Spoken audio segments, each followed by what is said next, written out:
당연한 이야기지만 파이널 exam 페이퍼 1의 출제자는 다양한 후보 텍스트들을 풀어봅니다. 그 중에서 학생의 분석 능력에 따라 내용의 차이가 많이 생기는 텍스트를 골라 시험 문제로 출제합니다. 그리고 해당 텍스트의 의미를 형성하는 데 가장 중요하게 사용된 장치 하나나 둘을 안내 질문에서 렌즈로 언급합니다. 즉 페이퍼 1에서 안내 질문은 이렇게 설정됩니다. 그리고 출제자는 학생들이 답안에서 반드시 언급해야 하는 내용을 정답의 범위로 정리하여 채점관들에게 제공합니다.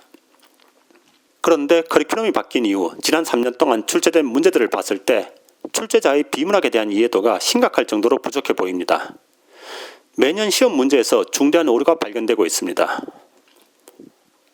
2021년의 페이퍼 1 시험 문제입니다. 텍스트 1은 칼럼이 나왔습니다.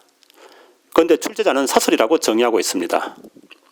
서울신문 온라인판에서는 칼럼과 사설을 같은 카테고리로 구분하고 있는데 이 때문에 출제자가 착각한 것 같습니다. 그런데 칼럼과 사설을 구분하는 것은 아주 쉽습니다. 사설은 사회적으로 중대한 사안에 대해 신문사가 공식적인 입장을 밝히는 것이기 때문에 작성자의 이름을 기재하지 않습니다. 지금까지 텍스트의 장르를 틀리는 경우가 종종 있어 왔는데 출제자가 장르를 구분하지 못하는 것 같습니다. 이렇게 되면 7점대 학생들은 무의미한 혼란을 겪게 됩니다. 왜냐하면 칼럼과 사설의 분석 방법에는 차이가 있고 비록 학생이 칼럼이라 판단했더라도 채점관은 여전히 사설이라 생각하고 평가할 수 있기 때문입니다. 안내 질문 역시 잘못되었습니다. 아마도 글쓴이가 자신의 주장을 독자들에게 설득하는 방법, 즉 논쟁의 방법을 묻는 것 같은데 저 질문은 잘 이해가 되지 않습니다. 그리고 텍스트 2로는 인포그래픽이 나왔습니다. 이 경우에는 별 문제가 없습니다. 이번에는 2022년의 페이퍼 1 시험 문제입니다. 텍스트 1은 기고문이 나왔습니다. 기고문은 칼럼과 매우 유사한 장르입니다. 게다가 주제까지 지난해와 같은 환경보호입니다. 즉 2년 연속 환경보호에 대한 칼럼이 나왔습니다. 텍스트 2의 경우에는 매우 심각합니다. 블로그 게시물이 나왔는데 텍스트 1에 글 중심인 칼럼이 나왔으므로 텍스트 2에는 이미지 중심인 텍스트가 나와야 합니다. 그게 IB의 규정입니다. 그런데 텍스트 2에도 글 중심의 텍스트가 나왔습니다. 게다가 고등과정 시험 문제로 복권을 홍보하는 내용이 나왔습니다. 무엇보다 안내 질문이 잘못 설계되었습니다. 안내 질문은 어조가 의미에 미친 영향처럼 포괄적이어야 하지 교훈적 어조처럼 특정해서는 안 됩니다. 게다가 이 텍스트에는 교훈적 어조가 거의 사용되지 않고 있습니다. 때문에 분석 능력과 상관없이 어떤 학생도 대답할 수 없는 문제가 되었습니다. 출제자가 IB 랭귀지 A, 랭리스의 규정을 숙지하지 못한 것 같습니다.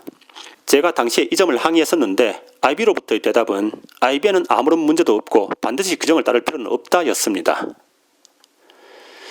이제 2023년의 페이퍼 1 시험 문제입니다. 텍스트 1으로 칼럼이, 텍스트 2로 인포그래픽이 나왔습니다. 3년 연속 텍스트 1으로 칼럼이, 2022년의 잘못된 문제를 제외한다면 텍스트 2로 인포그래픽이 출제되었습니다. 그래서 저는 출제자가 분석할 수 있는 장르가 이것밖에 없다고 생각합니다. 설령 출제자가 문학을 전공한 사람이라 비문학에 대한 이해가 부족하더라도 3년이면 공부하기에 충분한 시간입니다. 그런데 전혀 공부하지 않은 것 같습니다. 그렇다면 앞으로도 시험에 출제되는 장르는 매우 제한적일 것입니다. 또한 안내 질문에도 문제가 있습니다. 이 질문은 학생의 관점에 따라 답안이 다양하게 나올 수 있습니다. 채점이 안정된 상황이라면 이런 질문은 학생들의 자율성을 확대할 수 있는 좋은 질문입니다. 하지만 지금처럼 채점이 불안정한 상황에서는 혼란을 더욱 부추길 수 있는 질문입니다. 그리고 출제자가 매년 채점관들에게 제공하는 마크 스킴의 범위가 매우 좁습니다. 학생들로부터 나올 수 있는 대답의 범위를 절반도 커버하지 못하고 있습니다. 그런데 채점관들도 비문학이 약합니다. 때문에 채점관들은 마크 스킴에 절대적으로 의존해 채점을 하게 되고 마크 스킴 밖에서 정답을 찾은, 즉 랭귀지 A의 규정에 따르자면 추가 점수를 받아야 하는 창의적인 의견들이 감점 요소가 되어버립니다. 종합해보면 출제자가 비문학에 대한 이해도가 부족하고 출제자보다 분석 능력이 뛰어난 학생들은 감점을 받게 되어 있습니다. 때문에 페이퍼 1에서 7점과 6점이 뒤집히는 경우가 자주 발생합니다.